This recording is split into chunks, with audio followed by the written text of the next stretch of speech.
7 வருடம் நீண்ட காலமாக இழுத்தடிப்பு செய்த பிறகு இந்த உள்ளூராட்சி மன்ற தேர்தல் நடந்திருக்குது.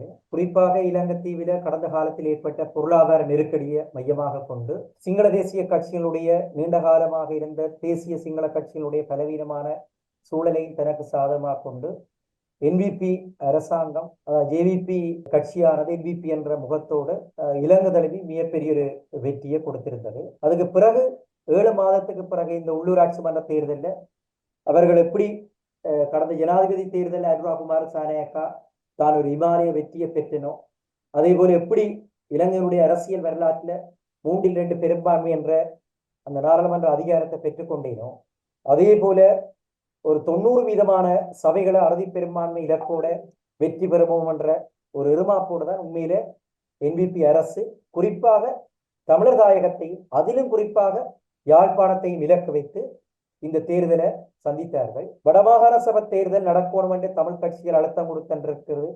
அதே நேரத்தில் இந்திய அரசாங்கம் கூட இந்த அழுத்தத்தை கொடுத்திருக்கிற இந்த சூழல்ல உள்ளூராட்சி மன்ற தேர்தல் என்றது ஒரு முன்னேற்றமாக தங்களோட ஒரு வெற்றிக்கான முழுமையான ஒரு இறுதி வடிவத்தை கொடுத்த பிறகுதான் எல்லா காய்நகர்த்துகளையும் செய்த பிறகுதான் இந்த தேர்தலை அனுராகுமார சானேக்கா எதிர்கொண்டார். ஆனா அவர் எதிர்பார்த்த அளவு அறுதி பெரும்பான்மையான இடங்களை உண்மையில அவர் சிங்கள பகுதிகளில் கூட பெரிய அளவில் அவர்கள் பல சபைகளை பெரும்பான்மையான சபைகளை அவர்கள் பெற்றுக்கொண்டாங்க. அல்ல 3000க்கும் மேற்பட்ட உறுப்பினர்களை பெற்றுக்கொண்டாலும் குறிப்பாக எங்களோட வடக்கு கிழக்கு தமிழர் தாயத்தில கடந்த காலத்தில ஏற்பட்ட அந்த அனுரா அலே என்றது நாடாளுமன்ற தேர்தலில் கூட ஜனாதிபதி தேர்தலை தொடர்ந்து எதிரொலிச்சிருந்தது.